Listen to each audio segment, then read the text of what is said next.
요즘 얘기해 주셨던 태양광 관련주가 급등했는데 사실 사지 못해가지고 너무 아쉬워요. 그래서 추천해 줄 만한 다른 종목은 없을까요? 아, 우리 큐피디님 또 못 사셨구나. 제가 워낙 또 많이 강조를 했는데, 일단은 혹시라도 우리 또 시청자 여러분들 중에 제가 워낙 또 강조를 드렸다 보니 사셔서 수익 나신 분들은 진심으로 또 축하드리겠고, 못 사셔서 좀 아쉽다 하시는 분들을 위해 이름하여 8월부터 본격적인 랠리가 기대되는 태양광 후속 단기 급등주라고 얘기를 드릴 수 있을 것 같습니다. 자, 그러면 우리가 태양광 후속 급등주를 잡기 위해서는 일단 태양광 관련주가 왜 이렇게 갑자기 급등을 했는지 그 이유부터 좀 알고 있어야 될 것 같습니다. 그 이유에서 파생돼서 후속 급등주를 우리가 공략해 볼 수가 있을 것 같은데요. 첫 번째 왜 Y인데요. 자, 태양광 관련주가 급등한 이유랑 또 동일한 이유를 갖고 있는 게 미국 기후변화 관련 예산, 즉 그린 부양안이 이번에 통과가 될 전망입니다. 사실 기존에 미국의 조 맨친 상원 의원이라는 사람이 계속해서 요 부양안이 통과가 되는 것을 계속 막고 있었어요.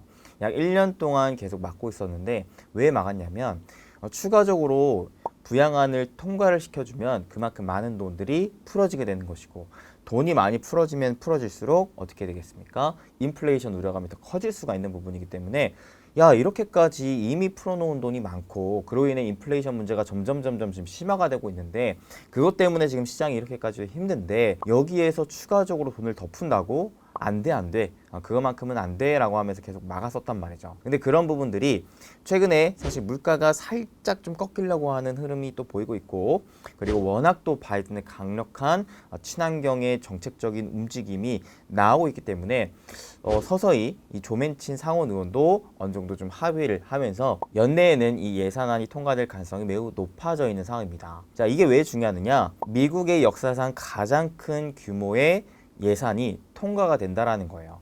자, 그러면 당연히 자연스럽게 신재생 에너지 쪽으로 투자를 더 강력하게 집행해 줄 수가 있다라는 것을 우리는 알 수가 있겠죠. 그렇기 때문에 가뜩이나 최근에 전 세계적으로 태양광에 지금 집중하고 있는 만큼 미국 쪽에서의 그 신재생 에너지 관련된 예산안이 집행이 될수록 미국에서 역시 마찬가지 태양광 패널에 대한 수요가 많아질 것을 기대를 할 수가 있기 때문에 그래서 요즘에 태양광 관련주가 그냥 막 그야말로 4, 50%의 급등이 단기적으로도 나온 게 아닌가 싶습니다. 자, 그러면 이 그린 부양안에 어떠한 것들이 좀 구체적으로 포함이 되어 있는가 그런 것들을 좀 봐야 될 필요성이 있겠는데요. 총 금액 자체는 에너지 안보 및 기후변화 대응에 무려 3,690억 달러를 지원을 해준다라고 하는데 그 중에서도 첫째로는 신재생 에너지, 즉 태양광 패널 같은 신재생 에너지의 생산과 필수 광물 정제에 또 비용을 지원해 준다고 하고 두 번째로는 오늘 얘기할 주된 내용이 이겁니다. 바로 전기차 생산의 세액 공제를 지원하고 중하위 소득자를 대상으로 전기차 구매 보조금을 지원해 준다라는 거예요. 자, 그러면 우리가 투자 포인트를 바로 잡아볼 수가 있겠죠. 하우입니다. 자, 요 그린 부양안에 뭐라 그랬어요? 크게 두 가지 신재생 에너지. 이 중에서도 태양광을 주목을 하라 그랬고요. 그 다음에 두 번째 전기차입니다. 전기차. 전기차 생산뿐만 아니라 구매하는 데까지도 보조금을 지원해 준다라는 거예요. 신차뿐만 아니라 중고차 시장에까지도 보조금을 지원해 준다라고 하니까 전기차에 대한 수요가 더 늘어날 가능성도 높겠죠. 그 다음에 생산 역시도 세액 공제를 지원하는 부분이 있기 때문에 완성차 업체 입장에서 봤을 때 더 많은 생산을 할 가능성이 높아져 있는 상황입니다. 자, 그러면 이 전기차 중에서도 누가 특별히 더 수혜를 받을 수가 있겠느냐? 바로 테슬라와 GM일 가능성이 매우 높아요. 미국의 완성차이기도 하면서 테슬라와 GM은 특히 이미 기존의 보조금 상한인 누적 20만 대를 이미 달성했어요. 무슨 말이냐면 너네 전기차를 많이 팔아. 너네가 전기차를 팔 때 있어서 소비자들한테 구매 보조금을 지원을 해줄게. 근데 이게 한 20만 대까지는 우리가 해줄 수가 있어. 해가지고 설정해 놓았는데 테슬라랑 GM은 이미 이 상한 제도까지도 도달을 한 거죠. 그만큼 많이 판 거거든요. 근데 여기서 추가적으로 더 보조금을 지원해 준다고 하니까 테슬라 GM 입장에서는 기존에 우리가 얻었었던 보조금을 다 써버렸는데 더 추가적으로 얹은 거니까 얘네 입장에서는 가장 또 큰 수혜를 받을 수가 있겠다라는 부분입니다. 특히 테슬라 GM은 신차뿐만 아니라 중고차 시장에까지도 판매가 왕성이 될 정도로 인기가 높은 대표적인 전기차이기 때문에 이번에 또 크게 수혜를 받을 수가 있을 것 같아요. 근데 이거는 또 해외 기업이잖아요. 우리나라 기업엔 또 어떤 기업들이 수혜를 받을 수가 있겠느냐? 우리나라에서 대표적으로 테슬라와 GM에 배터리를 공급하고 미국 내에 GM 공장을 건설 중인 게 있습니다. 바로 LG 에너지 솔루션입니다. 특히 LG 에너지 솔루션 같은 경우에는 최근에 또 보유해서 물량이 다수 한 4조 원 가량 풀려 있는 상황이기 때문에 단기적으로 바닥을 잡고 강한 반등세를 좀 보여주고 있는 상황입니다. 자, 그래서 LG 에너지 솔루션 최대 수혜를 받고 그 다음에 추가적으로 아무래도 테슬라와 GM에 또 양극재를 공급하는 업체들도 또 크게 수혜를 볼 수가 있겠죠. 대표적으로 테슬라 하면 양극재 기업 LNF 떠올릴 수가 있겠고요. GM 하면 최근에 또 어마무시한 계약을 맺은 포스코 케미칼을 또 빼놓을 수가 없을 것 같습니다. 근데 아시다시피 기본적으로 셀 업체랑 이런 양극재 업체들은 기본 밸류가 좀 많이 비싸요. 싼 게 아닙니다. 사실 신규 투자하시는 분들이 접근하기가 굉장히 좀 까다로운 상황인데요. 그래서 저는 이런 셀이나 양극재 업체들보다는 조금 덜 올랐으면서 그래도 이에 따라서 연쇄적으로 수혜를 받을 수 있을 만한 장비주를 좀 더 여러분들이 보시면 좋지 않을까 좀 싶은데요. 장비주가 이번 또 8월부터 본격적인 랠리가 좀 기대가 됩니다. 왜 그러냐면 하반기부터 신규 수주랑 그 다음에 매출액이 동반 성장할 것으로 좀 판단이 되고 있는데 올해 초부터 부품 수급 이슈가 있어서 주요 장비 업체들이 대응을 위해서 사전에 준비를 했었고 상반기 때 매출 인식이 지연된 물량들이 하반기 때 본격적으로 인식될 수가 있기 때문에 그야말로 상저하고의 흐름을 보여주면서 하반기에 좀 강한 모습을 보여줄 수 있지 않을까 좀 싶은 생각이 듭니다. 특히나 하반기에 대규모 장비 발주가 이루어지는데 대표적으로 SK온 같은 경우에 올해부터 100개 이상의 라인을 구축할 예정이고 LG엔솔도 이미 인도네시아 카라완과 GM2 공장인 테네시 발주를 시작했다라고 합니다. 그다음에 삼성 SDI 역시 마찬가지로 하반기 때 또 대규모 발주 예정이 좀 잡혀 있는 만큼 대표적인 국내 탑3 셀 업체들이 하반기 때 장비의 발주량을 늘릴 수 있을 만한 지금 환경들이 놓여져 있기 때문에 하반기 때는 장비주도 한번 보시면 좋지 않을까 좀 싶습니다. 특히나 LG, SK, 삼성 중에서도 SK가 하반기 때 굉장히 강력하게 공격적인 장비 발주 흐름을 보여줄 것이라 기대가 되는데 이 흐름은 8월부터 좀 시작이 된다라고 하니까 SK온과 관련된 밸류체인 업체들은 8월부터 한번 여러분들이 주목해 보시면 좋을 것 같습니다. 대표적으로 SK온과 직접적인 관계도가 높고 SK온이 최근에 발표한 공정별 예상 발주 금액을 미루어 좀 봤을 때 크게 이제 전극 공정과 조립 공정 자동화 검사 쪽으로 큰 자금을 투입한다라고 했거든요. 대표적으로는 PNT가 또 가장 크게 수혜를 받을 수가 있을 것 같고 두 번째로는 하나기술, 그 다음에 SFA라는 기술도 관심 있게 보시면 좋을 것 같습니다. 그럼 전반적으로 이 부양안에 따라서 완성차 업체뿐만 아니라 셀, 양극재 업체 등등등등 많은 전기차 관련 업체들의 생산량을 증가시키려고 하는 이슈가 지금 붙어주고 있다는 겁니다. 자, 그러면 그와 관련해서 많은 장비를 또 떼우려고 할 텐데 자, 이러한 흐름, 즉 대규모 장비 발주 사이클이 나오는 이러한 흐름에서 어떠한 장비 업체들이 좀 더 부각을 받게 되느냐, 기존에 이미 많은 업체들에게 장비를 계속해서 납품하던 업체들, 사실 배터리 셀 업체 같은 경우에서 수율 관리가 굉장히 중요합니다. 수율 관리라는 게 뭐냐? 하나를 만들더라도 불량품이 안 나오게끔 만드는 걸 의미를 해요. 자, 그러려면은 그 불량품을 안 나오게끔 도와주는 장비, 고품질의 장비가 중요한데 그러한 장비들을 계속해서 다양한 셀 업체들에게 납품을 한 업체는 그만큼 좋은 스펙과 수율을 뽑아낼 수 있을 만한 장비이기 때문에 또 탑티어라고 볼 수가 있겠고요. 그 다음에 또 대규모 장비 공급이 나오는 상황입니다. 지금 뭐 SK든 LG든 삼성이든 다 많은 장비를 요구를 할 거란 말이죠. 그런 상황에서 대규모 장비 공급의 능력을 갖춘 기업이 또 부각을 받게 될 겁니다. 그런 기업은 어떤 기업이느냐? 기본적으로 현금성 자산이 많게 되고 그 장비 업체 자체적으로 많은 캐파, 즉 공장을 가진 기업이 더 좋겠습니다. 이런 것들을 모두 통상적으로 잘 봤을 때 가장 대표적으로 원티어는 뭐가 될 수가 있겠느냐? 바로 PNT가 될 수가 있을 것 같아요. 그래서 아쉽게도 오늘만 벌써 또 6, 7%의 상승 흐름을 보여주고 있는데 아주 아쉽습니다. 이런 기업들은 잘 보다가 주가가 좀 눌리면 하반기를 공략한다는 생각으로 접근하셔도 좋을 것 같고요. 그리고 그 밑단에 또 어떤 기업들이 있느냐? 대표적으로 또 하나기술 같은 기업들이 있습니다. 이런 기업들도 여러분들이 아직 안 올라갔다면 잘 참고해서 보시면 나쁘지 않은 결과 얻어낼 수 있지 않을까 싶네요. 미국 부양한 통과 기대감에 따라 태양광 후속으로 급등할 수 있을 만한 또 2차전지 관련주를 한번 같이 공부해봤습니다. 여러분들도 각자 또 2차전지 관련해서 어떠한 기업들이 좀 더 좋은 모멘텀과 좋은 자리에 있는지 이런 것들을 좀 살펴보신 다음에 공략을 해서 좋은 결과 얻어내셨으면 좋겠고요.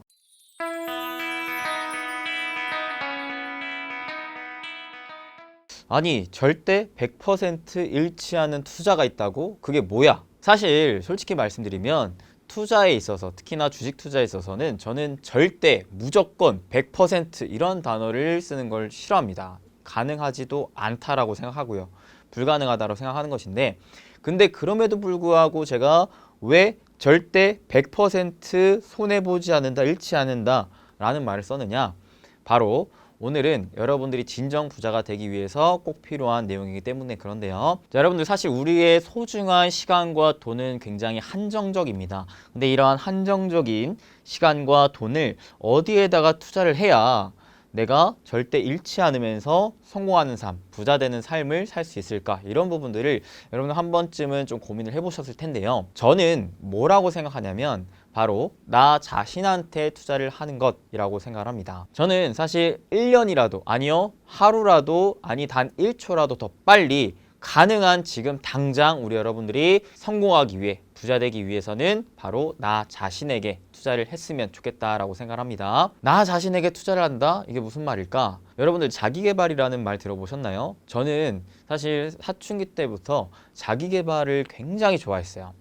저는 원래 어렸을 때부터 초등학교 이전 거의 뭐 유아일 때부터 책 읽는 걸 굉장히 좋아했었던 사람이었던지라 굉장히 다양한 책을 많이 읽었었는데 사춘기 때 저희 아버지의 사업이 살짝 좀 꺾이면서 사실 그렇게 뭐 부유하지도 않았고 그렇게 뭐 가난하지도 않았고 그냥 뭐 평탄했던 가정에서 굉장히 급속도로 좋지 않은 상황으로 좀 놓여지게 되다 보니까 이게 순간 헉 하게 된 거예요. 내가 이러다가 가난한 삶을 계속 살 수도 있겠구나. 내가 먹고 싶은 거 하고 싶은 게 있는데 돈 때문에 내가 하고 싶은 것들을 못 할 수도 있겠구나. 실제로 그러한 삶을 살았고요. 그러다 보니까 더는 안 되겠는 거예요. 내가 조금이라도 빨리 부자 되는 삶, 가난에서 벗어나기 위한 삶을 살고자 저는 재테크 관련된 자기계발들 관련된 책을 읽기 시작했습니다. 자, 근데 자기계발, 아이가 있고 여이가 있어요. 개자가 과연 뭐가 맞는 말이냐? 사실 다 맞는 말입니다. 아이의 자기계발은 새로운 지식, 재능을 발달하는 데 의미를 하고요. 그리고 자기 개발, 여인은 원래 있었던 나의 지혜나 재능을 더 발달시키는 걸 의미를 해요. 사실 이 둘 다 여러분들이 해야 되는데 조금이라도 젊었을 때는 내가 뭘 좋아하고 내가 원래 가지고 있는 재능들이 뭐가 있는지를 잘 모르기 때문에 아무래도 새로운 경험들을 많이 해나가는 자기 아이의 개발을 하는 게 좋겠죠. 자, 그래서 저는 여러분들의 그런 소중한 시간과 돈을 여러분들의 자기 개발하는 데 있어서 쓰셨으면 좋겠습니다. 그럼 과연 어떻게 하는 게 좋겠느냐? 바로 양질의 정보와 다양한 경험을 해봐야 되는 것인데 사실 정보는 돈 주고 살 수 있어요. 여러분들이 책을 읽던가 아니면은 강의를 듣던가 아니면은 요즘 같은 경우에는 유튜브를 보면서도 할 수가 있습니다. 정말 좋은 정보들을 여러분 손쉽게 얻을 수가 있는데 중요한 건 뭐냐면 경험이에요, 경험. 아무리 내가 이론적으로 저런 것들을 알아도 내가 실제로 실천하지 않고 나의 경험으로 쌓아놓지 않는다면은 그것은 온전한 내 것이 되진 않습니다. 그래서 경험은 이런 말도 있어요. 돈 주고는 못 살 게 바로 경험이다. 그러니까 여러분들이 최대한 조금이라도 더 빨리, 조금이라도 더 젊을 때 지금 당장이라도 다양한 경험에 투자를 하셨으면 좋겠다라는 말씀을 이번 시간을 통해 꼭 드리고 싶습니다. 그러면 내가 나한테 투자를 하고 싶은데 구체적으로 무엇을 해야 되는지 아직 감이 안 잡힐 수도 있습니다. 저로 예시를 들어볼게요. 저는 정말 성공하고 싶고 정말 부자가 되고 싶어서 어렸을 때부터 다양한 경험을 해봤는데 어떤 경험을 했냐면 일단 첫 번째 저는 여행 가는 걸 굉장히 좋아했어요. 그리고 혼자 여행 가는 거를 한 번씩 해봤습니다. 근데 그 경험이 정말 아직까지도 계속 남아요. 내가 뭔가 독립해서 새로운 환경에서 적응해가고 내가 그 안에서 뭐 살아가는 것들을 여행을 통해서도 되게 경험을 많이 해볼 수가 있겠고 그 다음에 무엇보다 가장 많이 투자를 한 건 저는 책을 보는 것과 강의를 보는 것이었습니다. 정말 많은 책을 읽었어요. 저는 군대에 있을 때도 정말 많은 책을 읽었고 그래서 정말 책이야말로 내가 빠른 시간 내에 성공하는 사람들에게 노하우들을 쪽쪽쪽쪽 빨아낼 수 있을 만한 가장 좋은 아이템이 아닌가 싶어요. 책 한 권 사는데 뭐 10,000원, 20,000원 밖에 안 하잖아요. 근데 그 책을 쓴 사람의 거의 뭐 10년, 20년의 노하우를 단돈 10,000원, 20,000원에 살 수 있는 것이니까 굉장히 여러분들 책의 소중함을 꼭 아시고 독서 해보시면 좋을 것 같고요. 근데 나는 이것조차 귀찮다 하시는 분들은 그냥 유튜브 보시면 됩니다. 저도 솔직히 말하면 요즘 유튜브가 워낙 잘 나와 있어서 책을 보기보다는 유튜브를 많이 보고 있는 것 같아요. 출근 준비할 때, 출근할 때, 그 다음에 집에 가서 쉴 때, 자기 전에, 씻을 때 다 저는 유튜브를 많이 보거든요. 유튜브에 정말 많은 다양한 정보들이 있으니까 그런 것들을 좀 활용해 보시면 좋겠고, 그리고 저는 개인적으로 여러분들의 자존감을 키울 수 있을 만한 데도 투자를 하시면 좋을 것 같아요. 일명 외모적인 측면도 그런 것 같아요. 자존감이 높은 사람은 굉장히 마인드가 긍정적으로 변하게 되고 진취적으로 변하게 되고 사람과 상대할 때 있어서도 굉장히 자신감이 넘쳐 보입니다. 그러면 이런 것들이 분명히 여러분들 인생에 있어서 도움이 많이 되거든요. 저도 어릴 때는 굉장히 내성적이고 소심한 성격, 지금 여러분들이 뭐 상상도 안 되겠지만 그래서 되게 내성적이고 소심해서 다른 사람이랑 얘기할 때도 막 수줍어가지고 막 눈 쳐다보고 얘기도 못하고 막 다수의 사람들이랑 있을 때 막 가슴 뛰고 막 그랬었던 적이 있었거든요. 이런 것들을 탈피하고자 내 자신에 대한 프라이드, 자존감을 높이는 데다 투자를 했고, 그 다음에 다양한 경험을 쌓았어요. 뭘 했느냐? 알바를 했습니다. 알바를 뭘 했어요? 사람 상대하는 알바를 했어요. 서비스직 종사하면서 서빙하면서 사람들이랑 자연스럽게 대화하게 되고 눈 마주치라고 일부러 많이 연습하고 경험했던 거죠. 그런 것들이 쌓이면서 제가 그러한 단점들을 회복할 수 있었던 지금의 저가 된 게 아닌가 싶으니까 여러분들도 절대 안 된다 생각하지 마시고 차근차근 하나씩 내가 가지고 있는 장점을 키우면서 내가 가지고 있는 단점을 보완할 수 있을 만한 경험들을 쌓아 나가시면 좋을 것 같습니다. 단 하나 주의해야 될 게 여러분들이 돈을 소비하고 쓰는데 투자를 하는 데 있어서 절대 남과 비교해서 투자나 소비하지 않으셨으면 좋겠습니다. 많은 사람들이 아직까지도 특히 옷이나 그 다음에 나의 치장, 차 이런 것들을 살 때 남과 비교하면서 허영심에 의해서 좀 소비를 하게 됩니다. 남한테 잘 보이기 위해서 남이 저거 하니까 나도 따라 해야 될 것만 같은, 나만 뭔가 없으니까 뒤처지는 것만 같은 것으로 소비를 하게 되는데 저는 여러분들의 인생은 여러분들의 것이지 절대 남의 인생이 아니라고 말씀드리고 싶습니다. 여러분들의 인생에 있어서 여러분들이 발전할 수 있는 나의 발전을 위해 필요한 것에 투자를 하셨으면 좋겠어요.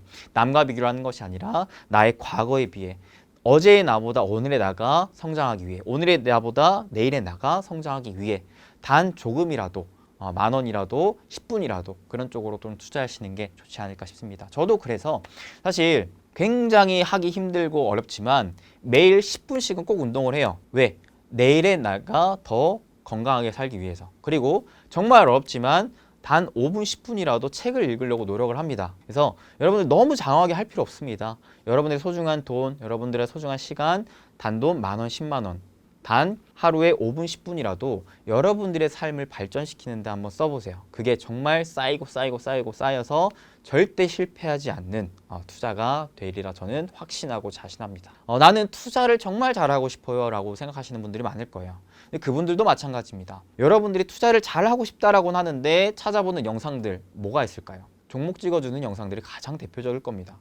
이거 저거 사세요. 여러분들 이거는 여러분들이 투자를 하는 게 아니에요. 여러분들이 그 사람 말을 고지고대로 들은 거예요. 즉 그 사람이 그냥 신뢰를 사신 거예요. 그 사람 말 고지고대로 언제까지 계속 들을 수가 있겠습니까? 어렵습니다. 어려워요. 주식 투자를 잘하고 싶다면 여러분들의 그릇을 키우셔요. 그릇을. 누구의 말을 듣는 게 아니라 내 스스로가 나의 그릇을 키운다. 그래서 주식도 기초부터 탄탄하게 내가 기본적 분석, 기술적 분석, 산업 분석 하나하나 다 할 수 있게끔 나의 무게를 많이 만들어 놓는 게 가장 좋습니다. 사실 우리나라 교육 시스템이 굉장히 잘 돼 있죠. 우리나라 젊은 친구들 보면 굉장히 똑똑한데 하나 아쉬운 게 뭐냐면 어렸을 때 경제 교육을 체계적으로 시켜주는 곳이 없어요. 가정에서도 그렇고 학교에서도 그렇고 학원에서도 그렇고. 아니 솔직히 말해서 우리가 열심히 공부한 이유가 뭐예요? 좋은 대학 가려고. 좋은 대학 가는 이유가 뭐예요? 좋은 기업 취직하려고. 좋은 기업 취직한 이유가 뭐예요? 돈 많이 벌려고. 결국엔 돈 많이 벌려고 아니에요? 근데 이러한 과정들을 쫙 봤을 때 결론은 돈 많이 벌려고 하는 건데 진정으로 돈 많이 벌 수 있는 방법, 내 돈을 지키는 방법, 내 돈을 불리는 방법에 대해 교육을 해주는 게 없어요. 이게 뭡니까? 그죠? 저도 그래서 굉장히 어렸을 때부터 아쉬웠는데 그렇기 때문에라도 저 스스로라도 이렇게 유튜브에서 여러분들에게 경제 교육을 좀 시켜주려고 하는 겁니다. 과연 내 돈을 어떻게 지키는 게 좋겠느냐, 어떻게 불리는 게 좋겠느냐.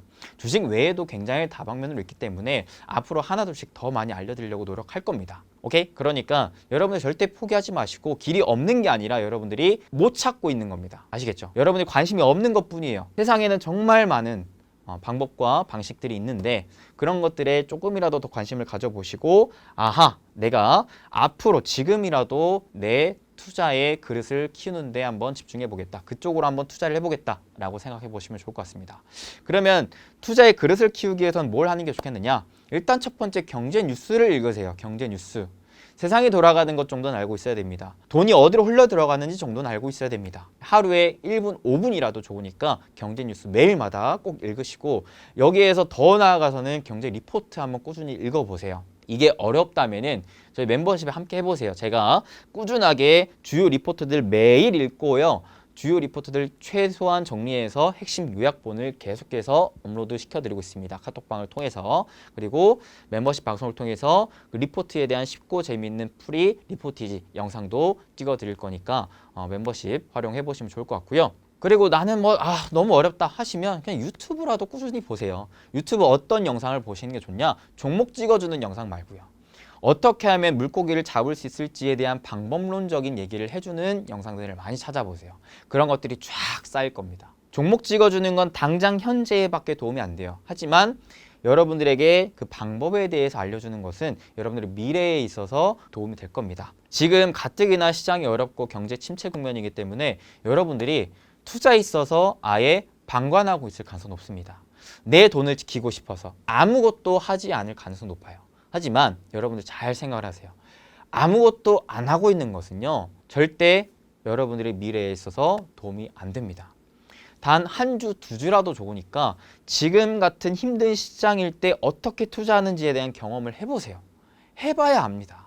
시장이 안 좋을 때는 어떻게 하는지를 알아야 다음 또 시장이 안 좋을 때 대처를 할 거 아니에요. 그래서 절대 주식 투자에서 아예 손을 떼지는 않으셨으면 좋겠습니다. 그리고 공부하고 어떤 공부를 하느냐? 다음에 상승 때는 뭐가 더 강하게 갈까? 이런 공부를 좀 하세요. 그리고 하나하나 경험을 자꾸 쌓아가세요. 이런 것들이 쌓여야지만 여러분들이 다음 상승 사이클 때 더 크게 돈을 벌 수 있고 다음 하락 사이클 때 돈을 더 잘 지켜낼 수가 있을 거니까요. 자, 오늘의 핵심은 뭐였어요? 나의 소중한 시간과 돈을 다른 데보다도 절대 잃지 않는 투자를 하기 위해서는 나 자신에게 투자를 해야 된다 라고 얘기를 드렸습니다. 구체적으로 내가 하고 싶은 거, 내가 잘하고 싶은 거, 내가 잘하는 거인지 뭐가 있는지 한번 쫙 보시고 이런 것들을 발전시켜 나가는 데 있어서 어떠한 내가 지식이 필요한지, 어떠한 경험을 해야 되는지, 어떠한 방식으로 투자를 해야 되는지를 한번 곰곰하게 생각을 해보고 분명히 실천하시는 여러분들 되시길 바라겠습니다. 생각만 해서는 절대 여러분들 인생 안 바뀌어요. 당장 오늘부터 실천을 하셔야지 여러분들이 내일이 바뀝니다. 그러면 여러분들의 내일이 더 나은 삶이 되시길 바라겠고 여러분들의 인생의 종착지는 결국 행복한 부자가 되시길 바라는 생각과 응원하는 마음을 담아서 오늘의 영상 마무리 짓도록 하겠습니다. 다음 영상 때 더 좋은 정보로 찾아뵐 수 있도록 하겠습니다. 감사합니다. 뿅.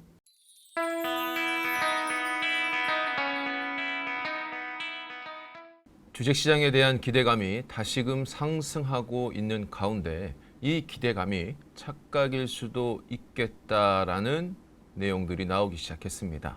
어떤 내용인지 오늘 영상에서 확인해 보시죠. 많은 분들이 주식시장이 다시금 상승하는 데 있어서 연준의 비둘기적인 발언들, 즉 금리 인상을 늦출 것이라는 기대감, 이런 것들이 시장에 다시금 상승을 만들 것이 아니냐, 이런 생각들을 좀 만들게 되는 것 같습니다. 시장에서는 이 인플레이션이라는 것이 이제 정점을 찍고 내려오는 것에 대한 기대감이 커지고 있는 것 같습니다. 하지만 제가 볼 때는 이 인플레이션이라는 것이 결코 쉽게 내려오기가 어려울 것 같다, 이렇게 보여주는데요. 왜 그런 생각을 했는지 그 내용에 대해서 한번 같이 보시죠. 6월 달에 개인 소비 지출 물가 지수가 40년 만에 최대 상승폭을 기록했습니다. 이 말은 미국이 물가가 굉장히 높음에도 불구하고 미국의 소비가 굉장히 견고하게 이루어지고 있다. 이런 얘기를 하는 건데요. 추가적인 내용을 좀 한번 보시죠. 연준이 가장 중요하게 보이는 개인 소비 지출 PCE 물가 지수가 40년 만에 최대 상승폭을 기록했다라고 했고요. 특히나 식료품 및 에너지를 제외한 근원 PCE 물가 지수도 전년 동기 대비 4.8%나 올랐습니다. 전망치를 상회를 했는데 우리가 알고 있는 이 CPI 물가 지수라는 게 요거는 광범위하게 이제 쓰인다라고는 하는데 이거는 전체 미국 전역을 보는 게 이 CPI고요. 요 PCE라는 거는 도시 거주자의 지출 항목에서 지수를 산출했다. 그러니까 전체와 주요 도시들의 물가에 대한 차이라고 생각하시면 될 것 같습니다. 물론 이제 CPI도 중요하지만 연준에서 좀 더 주의 깊게 보는 게 이 PCE 물가라고 이제 하는 거죠. 특히 최근에 회의에서 CPI는 계속 높은데 PCE 금리 인상의 속도를 늦출 정도로 낮아지면 무엇을 볼 것인가라는 질문에 소비자들의 실제 물가를 반영한다는 점에서 PCE를 더 선호한다라고 얘기했습니다. 그러니까 파월이 PCE를 더 선호한다, 더 중요도 있게 보겠다라고 한 직후에 40년 만에 최대 상승폭을 기록한 겁니다. 자, 거기에다가 한 가지 더 중요한 내용이 나왔습니다. 그게 뭐냐면요. 이 2분기에 고용비용 지수라는 게 있습니다. 이 고용비용 지수라는 것은 쉽게 얘기해서 임금 상승률을 말한다라고 보면 될 것 같아요. 우리가 알고 있는 각종 보너스와 임금과 이런 통계들을 다 합한 비용을 고용비용 지수라고 이제 ECI라고 얘기하는데요. 이번 FOMC 회의 때 7월달 이제 FOMC 회의 때죠. 지난이죠. 요 회의 때 파월이 얘기한 부분이 있어요. 그래서 이 지표가 다시금 시장에서 주목을 받고 있는데 이게 1.3%로 나타나서 인플레이션 우려를 키웠다라고 합니다. 이게 왜 고용비용 지수가 인플레이션을 키웠는지 한번 같이 보시죠. 자, 어쨌든 이 우려가 커졌는데 이게 2001년 이래 가장 높았던 1.4%하고 비슷한 수준이라고 하니까 뭐 근 20년 만에 최고라고 보시면 될 것 같아요. 자, 그런데 한 가지 여러분들이 알고 가셔야 될 게 있습니다. 이 고용비용 지수가 중요한 건 맞는데 그러면 미국이 그만큼 정말 경제가 어려운 것이 아니라 소비가 정말 제대로 잘 되고 있는 것이냐라는 걸 확인을 해야 되는데요. 이 자료를 보시면 조금 더 우리가 디테일하게 확인할 수 있습니다. 생필품에만 지갑 여는 소비자 이렇게 되어 있는데요. 개인 소비 지출이 증가를 하는 것은 맞은데 중요한 것은 이 지표가 이 소비가 정말 전체적으로 고르게 이루어지고 있는지를 확인해야 될 거 아니에요. 지금 미국은 소비가 경제활동의 4분의 3을 차지하고 있는데 미국 경제에서 이 경제 상황을 판단할 때 가장 눈여겨본 기준 중에 하나라고 하죠. 그래서 바이든 대통령도 미국의 경기 침체가 아니라는 주장을 펼치면서 고용지표와 함께 소비 지출 증가를 언급을 했는데 그러면 이 소비가 얼마나 제대로 증가를 했느냐. 중요한 것은 이 지표에서 확인해 볼 수 있는 건 씀씀이의 질이 떨어졌다라고 하는 거죠. 본질적으로 미국인들이 같은 양의 물건을 사기 위해서 더 많은 돈을 썼다라고 하는 겁니다. 그러니까 실질적으로 소비가 늘어난 것이 아니라 소비는 크게 변화가 없는데 각종 에너지 비용, 물가의 상승으로 인해서 같은 지출을 하더라도 그 총량의 지출은 더 커진 것이다. 이렇게 이제 나온 거죠, 자료가. 그래서 실제 소비자 지출은 주로 생활 필수 항목에서 증가했다. 자, 이 부분도 우리가 주목해야 될 게 뭐냐면 콘서트나 스포츠 경기 관람, 레크레이션 항목 등은 오히려 감소를 했다라고 합니다. 그래서 비재량 지출만 하고 있고 불필요한 소비는 줄이고 있다라고 해요. 그러니까 지금 미국 입장에서는 휘발유 가격이 굉장히 비싸졌었고 그리고 유틸리티, 식품, 의료에서도 큰 지출이 있었다라고 하죠. 근데 이거는 미국의 경제가 좋아져서 올라간 지표라고 보기는 어렵고 그냥 생활하기 위한 필수 항목이라는 거죠. 근데 그 필수 항목의 지출이 굉장히 비싸지다 보니까 전체 소비가 늘어난 것으로 보였다라는 겁니다. 다음 자료를 한번 보시면요. 올해 2분기 미국의 고용 비용이 1.3% 상승했다라고 나왔는데 실제 예측보다도 더 높게 나왔습니다. 그러면 2분기의 ECI, 그러니까 고용비용 지수는 전년 동기, 1년 전 같은 달보다도 무려 5.1%가 상승을 했고 이게 2001년 이내 가장 큰 폭의 상승을 했다라고 하고요. ECI는 고용 요인과 일자리 질 변화에 따라 조정되기 때문에 정책 입안자와 이코노미스트는 노동시장과 근원 인플레를 가늠한 척도로 활용되고 있다. 그리고 앞서서 말했던 이 고용 비용 지수가 왜 다시 시장에서 중요한 화두가 되고 있느냐? 바로 지난 7월 FOMC 회의 때 파월 의장이 이 고용 비용 지수가 중요하다라고 얘기를 했기 때문입니다. 그러면 지금 파월 의장이 얘기한 거를 다시 앞으로 좀 돌아가 볼게요. 이번 FOMC 회의 때 파월이 중요하다라고 얘기했던 부분이 두 분야가 있죠. 하나는 소비자들의 실제 물가를 반영한다고 했던 PCE 물가. 나머지 하나가 고용비용 지수인 ECI라는 겁니다. 그런데 이 두 가지가 전부 다 시장의 예상치보다도 더 높게 나왔다는 거예요.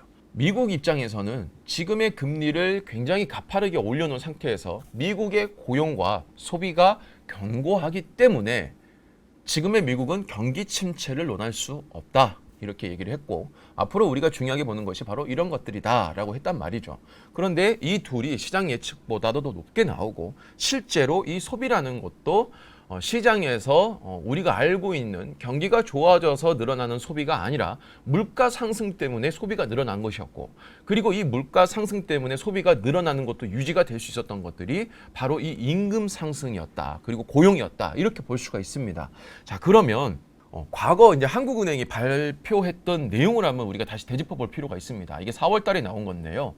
한은은 이 물가 상승은 당연히 임금 상승을 만들고 이 임금 상승으로 인해서 소비가 견고하게 이루어진다라고 하면 이 소비로 인해서 물가의 추가적인 상승이 만들어지는 악순환의 가능성이 있다라고 얘기를 했다는 겁니다.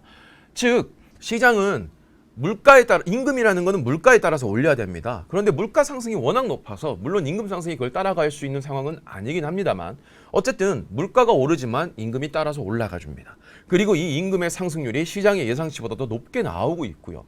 전년 동기 대비에 비했을 때도 굉장히 가파르게 상승을 하고 있습니다. 그런데 이 임금의 이 고용도 좋은 상태, 실업률도 낮은 상태에서 임금 상승률도 좋아지다 보니까 사람들은 소비를 여전히 어렵지만 여전히 할 수 있는 상태가 되는 거죠. 그러면 미국 연준이 물가를 올리는 것은 결국 소비를 둔화시켜야지만 물가 지표를 내려올 수가 있는데 현 상태로 봤을 때는 이 정도의 수준으로는 결코 물가를 쉽게 잡을 수가 없다라는 겁니다. 그리고 이 실업률도 보시죠. 이 실업률이 지금 역대 최저치라고 보시면 될 것 같습니다. 미국의 70년대 이후로도 최저점을 봤을 때 그걸 비교해 보면 지금 현재가 가장 낮은 수준이라고 볼 수 있다라는 거죠. 그러면 고용에도 전혀 문제가 없이 이루어지고 있다. 자, 거기다가 이 WTI의 가격도 보면은요. 유가, 미국에서 가장 높은 이 물가를 차지하는 것 중에 하나가 이 기름 가격이거든요. 휘발유 가격. 그런데 이 WTI도 고점을 찍고 내려오는 듯 했으나 여전히 100불대 어간의 높은 수준이라는 거거든요. 우리가 유가라는 것이 비싸지 않습니다라고 얘기하는 것은 보통 50에서 60불 사이를 얘기하는 것이고 지금 100불 어간에 있는 것은 100불보다 좀 더 올라갔냐 내려왔냐의 차이만 있을 뿐이지 여전히 고유가 상황에 우리는 처해 있다. 자, 그리고 천연가스 역시 마찬가지예요. 천연가스가 굉장히 높은 고점을 찍고 내려왔었지만 이것이 다시 높게 올라가서 여전히 역대 가장 높은 수치를 유지하고 있다. 제일 높은 건 아니지만 그 수준을 유지를 하고 있다는 게 중요하죠. 그러니까 우리가 지금 얘기하고 있는 자, 여기서 얘기하는 휘발유, 유틸리티 이와 관련돼 있는 원자재 그리고 에너지 가격들은 여전히 높은 수준에 있다. 그러면 우리가 여기서 이제 생각해 봐야 될 건 뭐냐면요. 이 내용을 한번 같이 보시죠. 아주 재미있는 흥미로운 기사가 나왔는데요.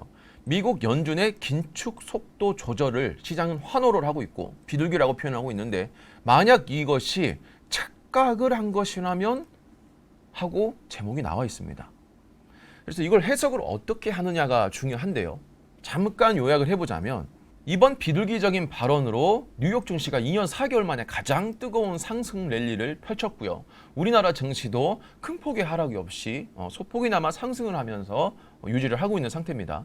자, 그리고 미국에서 일어나고 있는 역사상 가장 강력한 인플레이션과 전투에서 주저하지 않겠다. 인플레이션을 억제하지 못할 것이라는 생각은 추호도 하지 않는다라고 얘기를 했는데 실제 내용의 지표의 발표는 그렇게 나오고 있지가 않습니다. 추호도 하지 않는다라고 했는데 시장 예상치보다도 더 높게 나왔죠. 자, 그런데 여기의 내용을 보면 역설적으로 이런 증시의 안도 랠리 자체가 금융 여건을 다시 완화 쪽으로 몰아가면서 인플레이션을 잠재우기 위한 연준의 통화 긴축 노력 자체를 약화시킬 수도 있다. 그러니까 시장은 여전히 기대를 놓지 않고 있어요. 연준이 파월이 조금이라도 비둘기적인 모습을 보여준다면 그때 시장은 다시 강한 상승을 만들 것이라고 와 하는 이런 매수가 이루어지면서 시장은 다시 높은 상승을 만들고 그리고 소비가 죽지 않으니까 물가는 내려오지 못하는 오히려 심지어 약간 내려왔다가 다시 올라갈 수도 있는 이런 상황을 충분히 만들어버린다는 거죠. 그러면 연준 입장에서는 이런 발언으로 인해서 시장이 이렇게 움직인다. 그럼 실질적인 긴축의 강도를 과연 낮출 수가 있을 것이냐. 오히려 그것이 더 강한 긴축을 만들 수 있는 모습으로 나오지 않을까? 이런 생각을 하는 거죠. 즉 우리가 이제 앞으로 경계해야 될 것은 시장은 FOMC 발표 이후에 빅스텝과 GDP의 2분기 연속의 마이너스임에도 불구하고 미국은 상당히 강한 상승 랠리를 만들었고 한국도 며칠 동안 증시가 나쁘지 않은 상태를 유지를 해줬다는 거거든요. 앞으로 우리는 단순하게 이것이 바닥임을 확인했고 상승할 것입니다 라고만 생각을 할 것이 아니라 충분히 이런 매파적인 발언들이 쏟아져 나오면서 시장이 뒤흔들릴 수 있다는 것도 염두를 해둬야 된다는 거죠. 내용을 정합해 보면요. 안 좋은 내용들, 시장에 상당한 악재로 작용할 수 있는 것들은 모두가 다 수십 년 만에 최대치를 달성하고 있어요. 하지만 우리가 이 시장에서 조금은 기대를 하는 내용들은 그저 소비가 아직은 견고하고 고용이 좋고 실업률이 낮고 이 세 가지가 거의 대부분이다라고 볼 수 있는 거죠. 그리고 뭐 추가한다라고 하면 물가가 고점을 찍고 내려오고 있다라는 정도. 하지만 이 물가조차도 소비가 견고하고 임금 상승이 지속적으로 이루어진다라고 하면은 그 속도도 굉장히 늦어질 것이다라는 겁니다. 그래서 여러분들이 기억하셔야 될 것은 이 시장의 상승 랠리가 앞으로 무조건적으로 일어난다는 생각을 가지고 무리하게 공격적인 투자를 하는 것보다는 이제부터는 시장에 좀 파격적인 발언들이 다시금 나오면서 뒤흔들릴 수 있는 점도 충분히 염두에 두고 투자를 하신다면 좀 더 안정적으로 운영할 수 있지 않을까 생각을 해봅니다. 오늘 영상은 여기까지 하겠습니다. 여러분들의 건승을 기원합니다.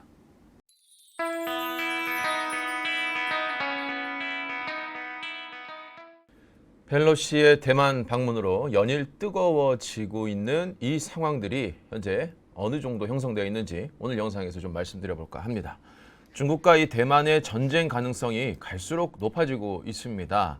자, 이유가 뭐냐면요. 일단 펠로시라는 미국의 하원 출신의 3인자가 대만을 방문하기 때문인데 왜 중국이 이 펠로시의 방문에 이렇게 민감하게 반응하느냐. 어떻게 보면 민감하다라는 표현보다는 조금 더 극단적으로 반응한다라고 볼 수가 있겠죠. 이유는 이렇습니다. 이 펠로시가 반중의 정서가 굉장히 강한 의원이에요. 이미 30년 전부터 중국에 대해서 굉장히 불편한 행동들을 많이 했는데 뭐 들어보자면 이렇습니다.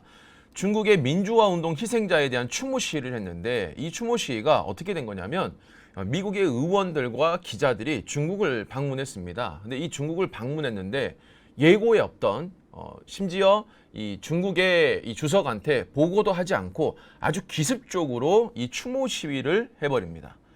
바로 잡혀갔어요. 중국한테. 자, 그리고 장점인 주석이 워싱턴 방문을 했을 때도 항의 시위를 했었고요. 달라이 라마, 예전에 제가 미중 무역 전쟁과 관련된 영상을 찍을 때 말씀드렸는데 중국 입장에서는 굉장히 불편한 존재죠. 이 달라이 라마가 종교적으로. 그래서 이 달라이 라마를 중국 입장에서는 어떻게 본다면 악의 축으로 좀 정의를 하고 있는데 이 사람과도 지금 지도자하고도 만남을 하면서 굉장히 가까운 관계를 유지하고 있어요. 심지어 이것뿐만 아니라 2011년도에는 후진타오 주석 정치법 속방에 대한 촉구 서신을 직접 전달을 했고요. 이미 전에 했다가 실패했었는데 그걸 7년 뒤에 또 해서 결국은 직접 전달을 하게 됩니다.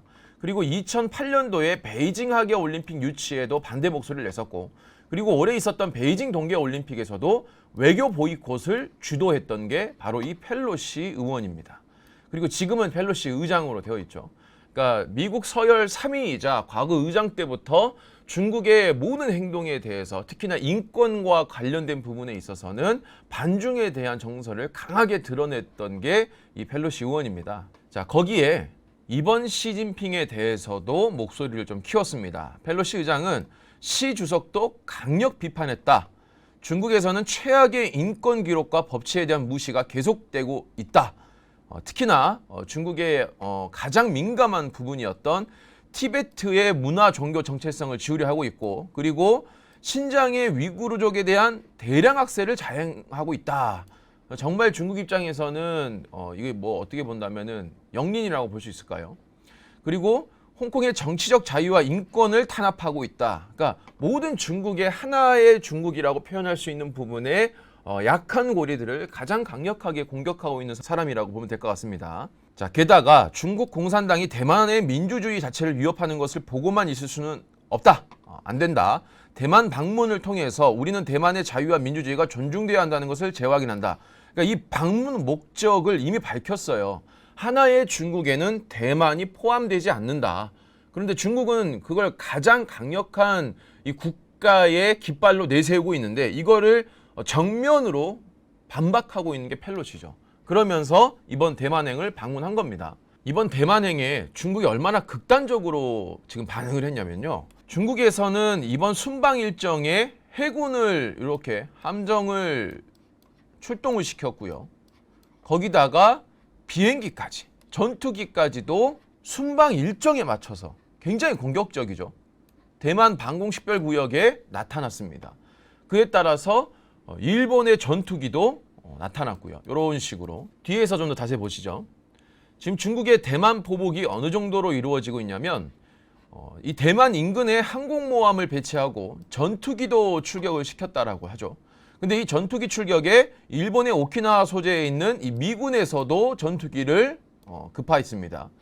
그러니까 펠로시 의장이 오고 있는데 거기에다가 전투기를 출격시킨 거예요. 정말 이게 급박한 상황이었고, 심지어 펠로시 의장이 비행기를 타고 가는 그 동선을 확인하는 사람만 수십만 명이 됐다라고 하죠. 그리고 대만을 포위한 실사격 훈련을 예고했습니다. 이거는 뭐 거의 전쟁 아닌가요? 대만을 아예 통틀어서 이렇게 둘러싸이는 훈련을 포격을 가하는 거죠. 사실상 이쪽과 이쪽은 중국에서 포격을 하려면 대만의 머리 위를 지나가야 됩니다. 말도 안 되는 동선이죠. 그러니까 사실 대놓고 전쟁을 한다라고 봐도 무방할 정도의 실사격 훈련을 예고했습니다. 이게 4일, 내일부터 실시가 됩니다. 실제로 될지 안 될지 모르겠지만 이걸 진행한다는 것만으로도 전 세계는 엄청난 긴장 속에 빠질 수밖에 없습니다. 거기에 식품뿐만 아니라 건설과 관련돼 있는 천연 모래도 지금 수입 금지를 했습니다.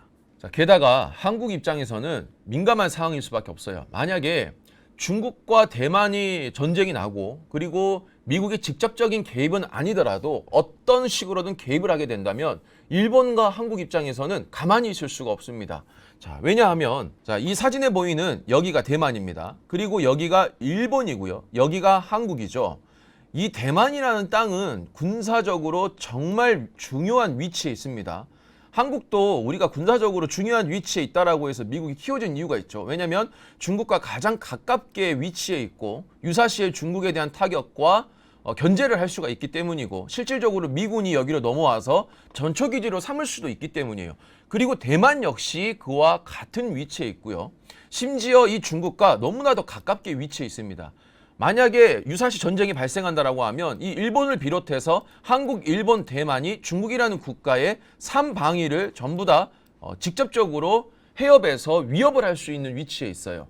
그러니까 중국 입장에서는 이 대만이라는 국가가 정말 미국으로 나가 떨어진다는 것만큼은 무조건 막아야 되는 거죠. 왜냐하면 여기가 있다라고 하면 중국 입장에서는 여기를 전초기지로 삼아서 이런 부분에 대한 공격을 할 수가 있지만 이 전초기지를 만약에 빼앗긴다라고 하면은 이쪽에 대한 길이 막히게 되는 겁니다.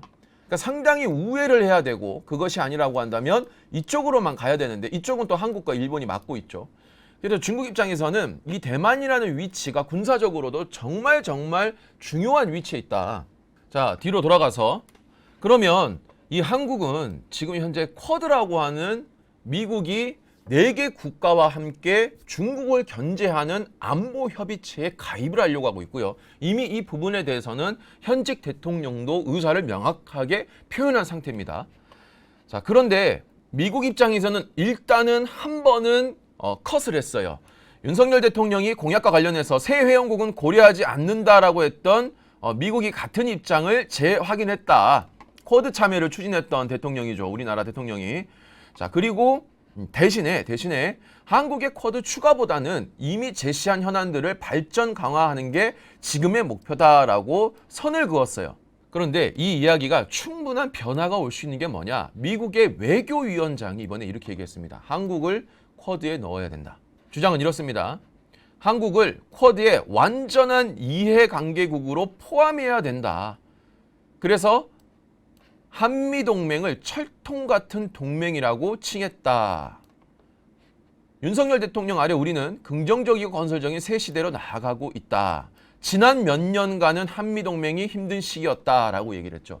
어떻게 본다면 정치적으로 전 정부 때는 한미동맹이 상당히 가까워지기 어려웠는데 현 정부에서는 그것이 가능하다. 그렇기 때문에 이런 시기에 이런 안보협의체에 강력하게 끈끈한 위치로 올라와야 된다라고 주장을 하고 있다는 겁니다. 너무나도 이 타이밍이 교묘한 게 무엇이냐면 지금 미국은 이 전쟁이 발생하기 직전 그리고 우크라이나와 러시아가 이 대만과 중국에 대한 어떻게 본다면은 불을 지폈는데 이 전쟁이 발생하기 직전 21년도 5월에 한국에 대한 미사일 거리 제한을 해제를 시켜줬다는 거예요. 당장의 핵을 보유할 수 있는 국가가 아니기 때문에 이 미사일을 어마무시하게 쌓아 넣으려고 하는 게 바로 지금 한국이고 그리고 이것에 대한 수출까지도 진행을 하고 있고요.